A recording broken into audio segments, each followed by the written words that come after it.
This concept is the single reason why I never chase price. And once you understand it, you'll stop chasing it too. It is called the premium and discount and the dealing ranges. If your analysis has been right, but your entries have been wrong, this is the missing piece. This isn't about indicators, it's about price delivery. Understanding that price moves in a structured way between two extreme points, and your job is to enter at the right end of that structure. Everything in this video is applicable from today. You don't need any special tools, just your Fibonacci retracement and an understanding of how markets are actually designed to move. Here's what we are covering. Part 1 is going to be premium and discount, the two zones that determine whether you're buying cheap or buying expensive. Part 2, the dealing range, what it is, how to build it, and what it tells you about where price is going next. And Part 3, the entries, how to combine the premium and discount, liquidity, and PD arrays into one single repeatable model. At the end of this video, I'll give you a done-for-you pre-trade checklist that tells you whether your setup is worth taking or worth skipping. Stay until the end. That checklist alone will save you from dozens of bad trades. Take your Fibonacci retracement tool and draw it from the swing low to the swing high in a bullish market, or high to low in a bearish one. The 50% is your dividing line. Above the 50% is the premium zone.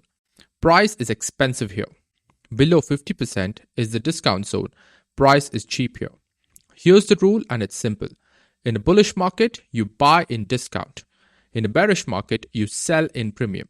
That's it. You never buy when price is expensive. You never sell when it's cheap.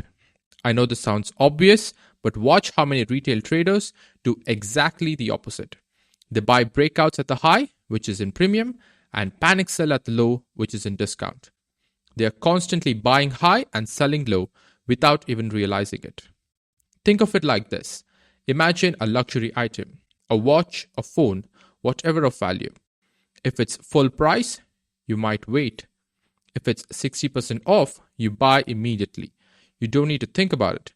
That's what a discount entry feels like when you see it on a chart. You see that price is on sale. I want to show you that this isn't a one-off. Here is a pattern that repeats. There is a range on both sides swept, then a clean directional expansion on Euro USD, GBP USD, and on gold. 3 different pairs, 3 different weeks, the same structure. This is how markets are designed to move. Every market moves with 2 anchor points, a swing low and a swing high. Together they create a range. This is the first thing you mark on a chart every single time, before you do anything else. Now, here's where it gets interesting. A dealing range tells a story. When price takes liquidity on both sides, running out the highs and sweeping the lows, that range is now completed. That's the market's way of saying both sides have been hunted, both sides have been used. After that, price typically retraces into the 50%. That is the expansion you want to see. Think of the dealing range as a rubber band stretched between 2 points. Price doesn't just randomly float. It hunts one side, then the other, and then it snaps. Your job is to identify which side which is hunted and position yourself correctly. Here is a recent range on the 4-hour. Mark the swing low and mark the swing high. That is your range. Now watch what price does inside it. It sweeps the high, that's buy side liquidity being taken, and then it drops back inside. Now it sweeps the low, that is sell side liquidity being taken. Now both ends have been met. This range is now completed. The next move in this range is the draw towards the 50%, and that is the move you trade. So far, you know how to build a dealing range, identify when both sides have been swept, and split the range into premium and discount. That is the map. Now, how to know when to actually pull the trigger inside the discount zone. And that confirmation comes from 2 things, a PD array and an entry function. When price drops into discount and lands into a PD array, a fair value gap left behind from a prior displacement move, that's where the highest probability entry appears. Not because you think price will reverse there, because you can see why it would. Here is the sequence on the chart. Price has established a range. The swing high is here. The swing low is here. Price rallies to the highs, sees this, sweeps the buy side liquidity above the prior high, then it returns into the range. Now, we are bullish. We wait for the retracement into discount. Once price gets there, there is a fair value gap. Price taps into that fair value gap in discount, and then you can look for your entry function. If price, before reaching the fair value gap, runs out a short-term low, which is price takes sell side liquidity on the way down, then taps into the fair value gap, that is the cleanest version of the setup. Your bias is aligned, the range is confirmed, and the discount PD array has been established. That is a clear narrative in play. Let me show you what this trade looks like with and without this framework. On the left side, a trader enters at the breakout above the prior high. Price sweeps just beyond their entry and reverses hard and thus stopped out. The trade eventually goes in that direction, but they're not in it.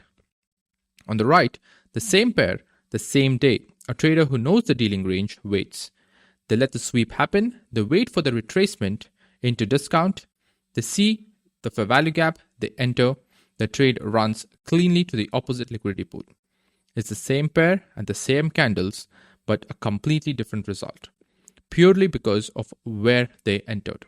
Everything I just walked you through took me a long time to see clearly, not because it's complicated, it isn't, but because no one ever laid out the sequence in plain terms. The range, the array, the liquidity, every single time in that order, and now you have that and about to make it even easier.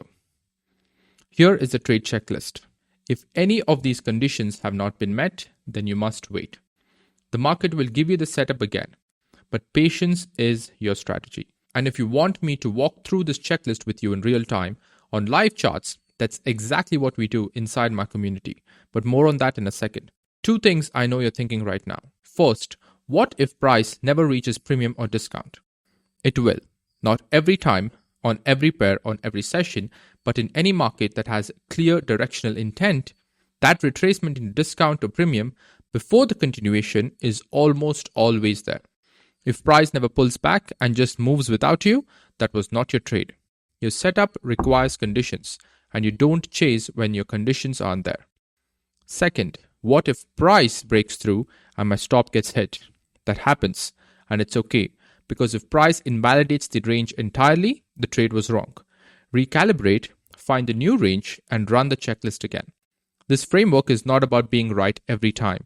It's about only entering when the conditions align, which means when you're wrong, your loss is controlled, and you win big when you're right consistently. For those of you who want to take this further than just watching videos, I run a paid Discord community, and it's built around one thing: actually trading this together in real time. Every week, we have live trading sessions where I walk through setups using an even simpler framework than you learned today, on live charts as price is moving, not on hindsight, not on replays, live. We have Q&A sessions where you can bring your own charts and ask me directly if this is a valid range, if this is in discount, is this a real setup, or any kind of direct feedback that is necessary to turn these concepts into real consistency. And there's a lot more inside. If you watched this far, you're clearly serious. The link to join is in the description. Come inside and let's trade together. In the next video, I'm going to show you how to analyze charts and exactly what to look for. Subscribe and hit the bell so you're there when it drops. Drop the word range in the comments. It tells me to keep making more videos like this, and I read every single one of them. And I'll see you in the next one.